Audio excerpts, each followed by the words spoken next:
మొదటగా పిఏ సతీష్ వ్యవహారంపై స్పందించారు మంత్రి గుమ్మడి సత్యారాణి. ఇప్పటికే తన పిఏను తప్పించినట్లుగా వెల్లడించారు. తన కొడుకు జోలికి వస్తే మాత్రం తస్మాత్ జాగ్రత్త అంటూ వార్నింగ్ ఇచ్చారు ఆవిడ. వీళ్ళకి కొంచెం నీతి, నిజాయితీ, ఒక ధర్మం, ఒక న్యాయం, ఆడపిల్లలు, గిరిజనులు, దళితులు అని ఏమీ ఉండదు. వాళ్ళను బజారు చెయ్యాలి. ఎంత దారుణం అంటే ఈ సంవత్సరం 4 నెలల నుంచి నన్ను టార్గెట్ పెట్టుకున్నారు.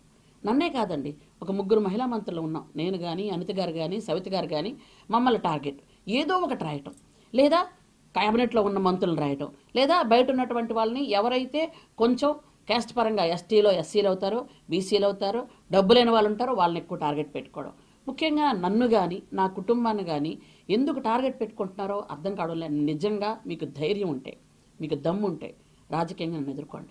అంతేగాని చిన్నపిల్లలైన నా ఇంట్లో నా పిల్లల మీద మీరు ఇలాగ పెట్టడం వల్ల మీకేంటి ఉపయోగం? మీరు రాక్షసానందం పొందుతున్నారు తప్ప ఏం ఉపయోగం మీకు చెప్పండి. ఈరోజు మీరు చేస్తున్నటువంటి యాలిగేషన్స్ అన్నీ కూడా నేను పోలీసులకు ఆల్రెడీ ఎంక్వైరీ చేయమని చెప్పడం జరిగింది. పోలీసులు ఎంక్వైరీ చేయమని చెప్పాను. కాబట్టి పోలీసులు ఎంక్వైరీ చేసిన తర్వాత నిజంగా నేను సైబర్ క్రైమ్కి పంపించమని కూడా చెప్పాను. ఎందుకంటే ఎవరైతే కంప్లైంట్ చేస్తున్నారో వాళ్ళ ఫోన్లు, కంప్లైంట్ చేసిన అందరి ఫోన్లు సైబర్ క్రైమ్కి పంపిస్తే అక్కడ మీకు తేలిపోతుంది అంతాను.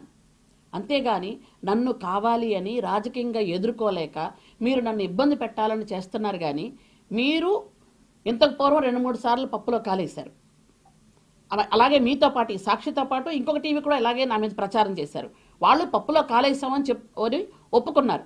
ఈరోజు చెప్తున్నాను, నేను ధైర్యంగా చెప్తున్నాను, నేను తప్పు చేశానని కానీ, నా బిడ్డలు తప్పు చేశానని కానీ మీ దగ్గర ఆధారాలు ఉన్నాయా?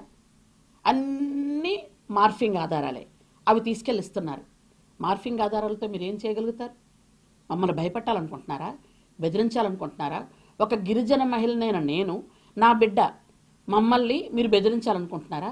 ఏ విధంగా బెదిరించాలనుకుంటున్నారు మీరు? అంటే ఏదో ఒక కంప్లైంట్ పెడితే వాళ్ళే నోరు మూసుకొని ఊరుకుంటారు అనే? మీకు నిజంగా దమ్ము ధైర్యం ఉంటే నన్ను రాజకీయంగా ఎదుర్కోండి. నన్ను మీరేం మాట్లాడాలంటే మాట్లాడండి. అంతేగాని నా బిడ్డల జోలికి వస్తే మాత్రం తస్మాత్ జాగ్రత్త, ఊరుకోను. ఈరోజు ఎవరు కంప్లైంట్ ఇచ్చారో ఈ రేపు తెలుస్తుంది కదా. వారం రోజులో 10 రోజులు నేను పోలీసులు ఎంక్వైరీ చేయమని చెప్పాను. నేను కనీసం పోలీసుల్ని మనం ఏది కూడా ప్రభావితం చేయకూడదు ఉద్దేశంతో మా పిఏని కూడా తప్పించి నేను ప్రత్యక్షంగా నేను దేంట్లోని ధోరణం మీరు చెయ్యండి అని చెప్పాం. పోలీసులకు ఎంక్వైరీ చేయమన్నాం. పోలీసులకు వారం రోజుల్లో 10 రోజుల్లో తేలిపోద్ది కదా. సైబర్ నుంచి ఫోన్ డేటాస్ వస్తాయి కదా. వచ్చిన తరువాత అప్పుడు నేనంటే చూపిస్తాను. ఎందుకో తెలుసా, నా మీద మీరు ఏం అలిగేషన్ చేస్తున్నా నేను పడతాను, కానీ నా బిడ్డల మీద చేస్తే నేను పడడం. నా బిడ్డలు చదువుకుంటున్నారు. నా కొడుకు చదువుకుంటుంటే వాడి భవిష్యత్తు పాడు చేయాలని ఒక గిరిజన మహిళ వెనక్కి బ్యాక్గ్రౌండ్ లేకుండా కష్టపడి పనిచేస్తూ అంచెలంచెలుగా ఎదుగుతూ చంద్రబాబు నాయుడు గారి ఆశీస్సులతో ఈరోజు ఎమ్మెల్యే అయ్యి, మంత్రి అయ్యి, ఈరోజు అందరికీ అందుబాటులో ఉంటూ అందరికీ తల్లో నాలికలాగా మా ఆడపడుచులాగా ఉంది అని నా కార్యకర్తలు నన్ను అందరూ కూడా ఎంతో అభిమానిస్తున్నటువంటి ఈ తరుణంలో ఎలాగైనా ఈవిడ్ని ఇబ్బంది పెట్టాలి, నన్ను ఇబ్బంది పెట్టాలనుకోండి. మీకు ఎలా కావాలంటే అలా చేసుకోండి, ఎలా కావాలంటే అలాగే ఇబ్బంది పెట్టండి. మీరు ఏం మాట్లాడితే నేను సమాధానం చెప్తాను, మీరు ఏమడినా నేను సమాధానం చెప్తాను.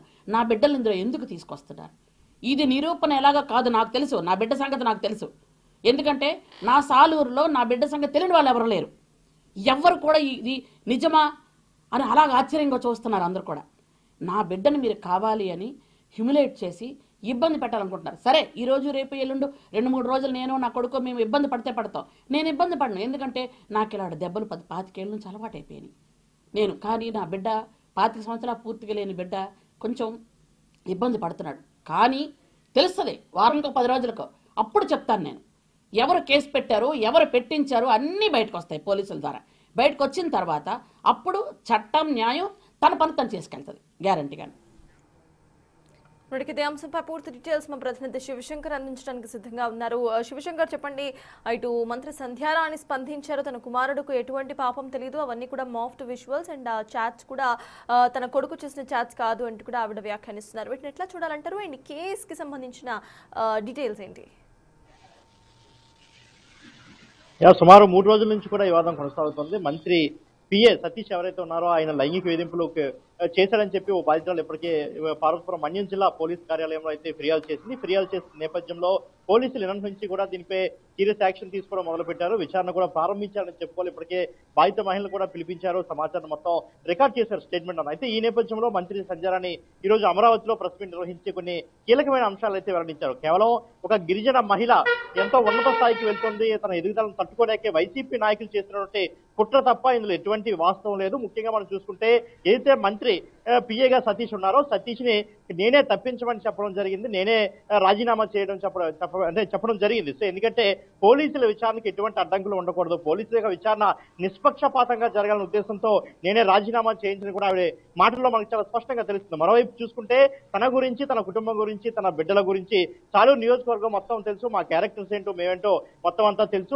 అదేవిధంగా నా కొడుకు వాట్సాప్ చాట్ చేశాడంటూ వాట్సాప్ చాట్ ను కూడా బయట రిలీజ్ చేశారు. ఇవన్నీ కూడా ఫేకా నిజమా కూడా మరికొన్ని అంటే వారం 10 రోజుల్లో మొత్తం నిజ నిజాలను కూడా బయటకు వస్తాయైతే ఆవిడ చెప్పడం జరిగింది. ఎందుకంటే ఇప్పటికే దీన్ని సైబర్ క్రైమ్ కూడా ఫిర్యాదు చేయడం జరిగింది. ఎవరైతే ప్రస్తుతానికి పిఏగా సతీష్ ఉన్నారో ఆయన రాజీనామా చేసినప్పటికీ కూడా ఆయన సైబర్ క్రైమ్ కి అయితే ఫిర్యాదు చేశారు. సైబర్ క్రైమ్ పోలీసులు వచ్చి విచారణ చేసిన తర్వాత మొత్తం అంతా కూడా వాస్తవాలన్నీ వెలుగులోకి వస్తాయంటే అయితే ఆవిడ చెప్పడం జరుగుతుంది. అయితే చూడాలి మరి, ఎందుకంటే చాలా ఇంట్రెస్టింగ్ గా ఎపిసోడ్ అంతా కూడా జరుగుతుంది. ఎందుకంటే సుమారు ఇది కొన్ని సంవత్సరాల నుంచి కూడా జరుగుతుంది. అయితే ఈ 3-4 రోజుల నుంచి కూడా ఇదంతా కూడా రచ్చకెక్కడం మనం చూస్తున్నాం. ఈ విషయం ఇప్పటికే మంత్రి సంధ్యారాణి దృష్టి కూడా వెళ్ళడం జరిగిందని అంటే బాధితులు కూడా మనతో చెప్పింది. ఎందుకంటే అనేక మార్లు సతీష్ వ్యవహారం గురించి, అదేవిధంగా తన కుమార్ వ్యవహారం గురించి కూడా ఇప్పటికే మంత్రి సంధ్యారాణి దృష్టికి అనేక మార్లు తీసుకెళ్లాను. కానీ మంత్రి సంధ్యారాణి పట్టించుకోలేదు, తిరిగి నన్నే దుర్భాషణ ఆడిందామే, అదేవిధంగా తనపై కక్ష కట్టి ఓసారి నన్ను ట్రాన్స్ఫర్ చేసింది, మళ్ళీ నేను హైకోర్టుకి వెళ్ళి ఆ ట్రాన్స్ఫర్ ని మళ్ళీ రిటైన్ చేయించుకుని వేరే ప్లేస్ కి వెళ్ళడం, సేఫ్ ప్లేస్ కి వెళ్ళడం జరిగిందని కూడా ఫిర్యాదులో పేర్కొంది. సో ఇదే అంటే హైకోర్టు నుంచి కూడా ఆర్డర్ తెచ్చుకున్నటువంటి ఆధారాలు తమ దగ్గర ఉన్నాయి కాబట్టి ఇందులో మంత్రి సంధ్యారాణి పాత్ర ఎంత ఉంది అనే దానిపై కూడా కొన్ని అనుమానాలు వ్యక్తమవుతున్నాయి. అదేవిధంగా మనం చూసుకుంటే కొడుకు పాత్ర ప్రస్తుతానికి సైడ్ అంటే పక్కకు వెళ్ళినప్పుడు కూడా మంత్రి పిఏ ఎవరైతే ఉన్నారో సతీష్ ఇష్యూపై పూర్తి స్థాయిలో విచారణ జరిగింది. విచారణ జరిగిన తర్వాత అసలు బాధితురాలు తప్పు ఏంటి, సతీష్ తప్పు ఏంటి, అదేవిధంగా ప్రస్తుతం ఉన్నటువంటి బాధితురాలతో సన్నిహితంగా ఉన్న వ్యక్తి యొక్క పాత్ర ఎంత, అసలు పూర్తి స్థాయిలో ఏం జరిగింది. ఎందుకంటే బర్త్డే టైంలో గిఫ్ట్ గా ఒక రాత్రి కూడా నన్ను రమ్మన్నారు, అదేవిధంగా తన ఫ్రెండ్స్ దగ్గర కూడా కొంతమంది దగ్గరికి వెళ్ళమని చెప్పారని చెప్పి ఆవిడ మీడియా వేదికగా చెప్పడం కూడా జరిగింది బాధితురాలు. సో ఇవన్నీ నేపథ్యంలో విచారణ ఏ విధంగా జరగనుందనేది కూడా చాలా సస్పెన్సివ్ గా ఉన్నదని చెప్పుకోవచ్చు. ఎందుకంటే వారం 10 రోజుల్లో మొత్తం నిజాలన్నీ బయటకు వస్తాయని కూడా సంధ్యారాణి చెప్తుంది. అయితే ఇప్పటి వరకు కూడా ఎవరిపై అయితే పలు సెక్షన్ల కింద కేసులు నమోదు చేశారో ఆ సతీష్ పిఏ ఎవరైతే ఉన్నారో సతీష్ పై ఇప్పటి వరకు కూడా సతీష్ ని విచారణకి కూడా పిలవలేదు. అదేవిధంగా మెడికల్ టెస్టులు కూడా ఇంకా బాధితుల యొక్క మెడికల్ టెస్టులు కూడా ఇంకా కంప్లీట్ అవ్వలేదు. సో ఇలాంటి నేపథ్యంలో మరి ఇంత ల్యాగ్ అవుతున్న నేపథ్యంలో వారం 10 రోజుల్లో మొత్తం అంతా బయటకు వస్తాయని మంత్రి చెప్పడం కూడా కాస్త ఆశ్చర్యానికి గురవుతుందని మనం చెప్పుకోవచ్చు. చూడాలి మరి ఓవరాల్ గా ఏం జరుగుతుందో. వారం 10 రోజుల్లో మంత్రి చెప్పినట్టు నిజ నిజాలు బయటకు వస్తాయా, లేదంటే బాధితురాలని ఏదైనా ప్రెజర్ పెట్టే ఉద్దేశం ఉందా, లేదంటే పిఏ సతీష్ ని అదేవిధంగా తన కుమార్ని కాపాడుకునే కోణంలో మాట్లాడుతున్నారు, లేదంటే ఈ యొక్క ఇష్యూని కామప్ చేసి సైడ్ ట్రాక్ చేసే విధానంలో ఆమె మాట్లాడిన విషయాలు కూడా తెలియాల్సి ఉంది. Yes, thank you Shivshankar.